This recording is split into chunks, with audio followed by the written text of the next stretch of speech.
Kasus penyalahgunaan narkoba menjadi kasus yang dominan ditangani Polres Sinjai sepanjang tahun 2019 bahkan tahun 2018. Selama Januari hingga Juli, sebanyak 32 kasus narkoba ditangani Satres Narkoba Polres Sinjai dengan melibatkan sekitar 42 orang pelaku dan jumlah barang bukti keseluruhan 47,96 gram. Dari semua kasus tersebut, salah satu yang teranyar adalah tertangkapnya 9 terduga pelaku penyalahgunaan narkoba lewat operasi Antiklipu 2019 yang dilakukan sejak 16 hingga 23 Juli. Terungkapnya kasus narkoba ini dapat dikatakan bahwa Sinjai sedang dalam kerawanan narkoba.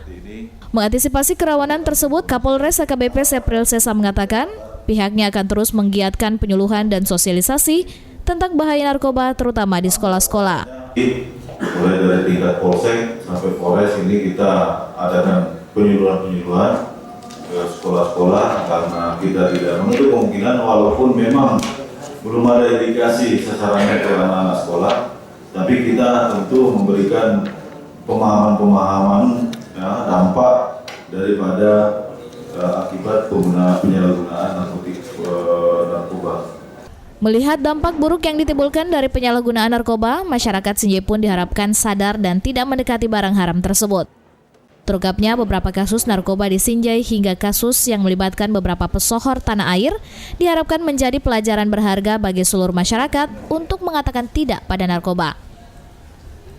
Sakaria Ridwan, Sinjai TV.